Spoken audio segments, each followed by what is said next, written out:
Which item in this picture do you think negatively affects people's health more than anything else? Alcohol? Cigarettes? The donut?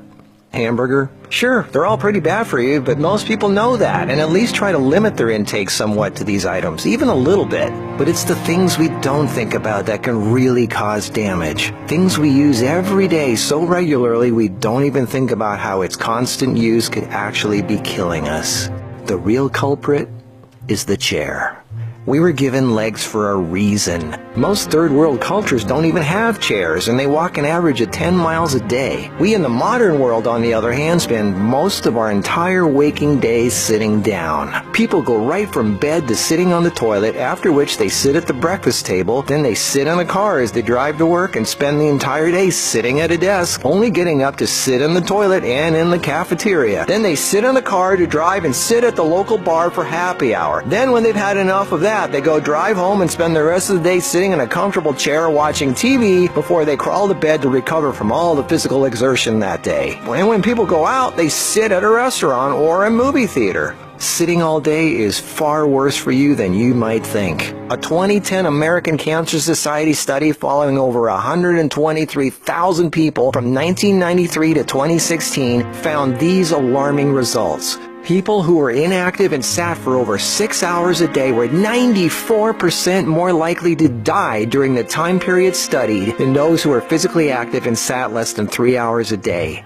That's almost 100%. And get this, findings were independent of physical activity levels. The negative effects of sitting were just as strong in people who exercised regularly. 60%, that's over half of employees surveyed, were convinced they would be more productive if they had the option to work on their feet. Medical experts have started referring to long periods of physical inactivity and its negative consequences as sitting disease. Below this video are links to an endless list of medical studies showing physical inactivity and low fitness are serious threats to cardiovascular health. Even with a low body fat index, sitting has been linked to non-alcoholic fatty liver disease.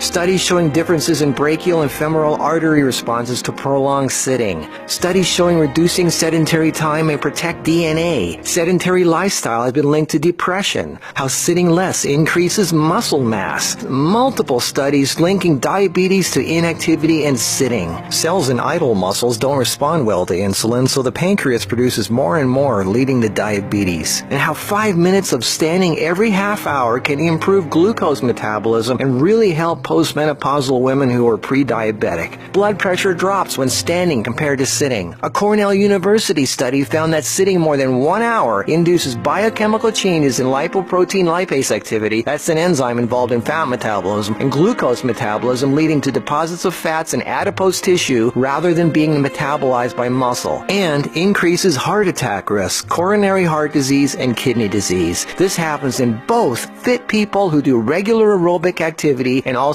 unfit overweight people. This means regular exercise does not cancel out these effects of sitting the rest of the day. Sitting a lot is asking for trouble, no matter who you are. Another study at the University of South Carolina found that men who reported more than 23 hours a week of sedentary activity had a 64% greater risk of dying from heart disease than those who reported less than 11 hours a week. And many of these men routinely exercised. Cholesterol, blood sugar, triglycerides, diabetes, heart disease, and a number of health problems all became apparent. Studies have linked sitting to a greater risk for colon, breast, and endometrial cancers. Sitting for long periods of time can cause blood clots to form, which can travel to the brain, causing a stroke. Speaking of blood clots, lungs are twice as likely to develop pulmonary embolisms. Lack of physical activity leads to hypertension, high blood pressure, sleep apnea, snoring, compression of spinal discs, herniated lumbar discs. The Washington Post reported sitting a lot also causes leg disorders, varicose veins, swollen ankles, deep vein thrombosis, muscle degeneration, hip pain, and worst of all,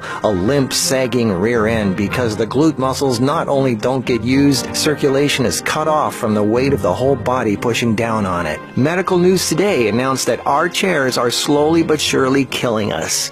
The links to all these studies are listed below this video. So what do? We have to work, right? Well, the first thing to have to look at, obviously, is our desk. It's actually becoming commonplace in many offices, factories, and even schools globally to switch to standing desks. They even have desks that instantly adjust from sitting to standing position and back down again as needed. Just Google standing desks and you get all kinds of companies. I myself use standing desks to do my video editing and even have a treadmill desk for doing my office work and online stuff. I find this much more effective than the bicycle desk I have for working on the computer. Even though my legs are moving, you're still sitting, and the leg muscles are not supporting the weight of the body. And this is why being on our feet is so important and effective. The act of standing requires all kinds of muscles to keep us from falling over. Muscles all over our body are constantly adjusting, tightening, and loosening to keep us balanced, from our feet to our legs to our torso, arms, and neck. That's thousands of muscles, big ones, little ones, constantly working to keep us from falling over. And all this work requires energy, which of course comes from our food, and fat, which doesn't get used if we sit around all day. So do as much as what you normally do standing up if you can. And if you can't, stand up every half hour for 5 minutes. Even if you don't do much, just stand up. And if you really want to get things moving, do some squats. And I don't mean 3 or 5, I mean 20 or 30. Take the stairs instead of the elevator. Throw out the TV and do more yard work. Clean up the house more. Do more repairs. Go to the park. Walk down the street, or just stand around. Anything. You are not designed to sit. You are designed to be upright. Half your body is legs. They are there for a reason. Use them. If you value your life, get off your ass.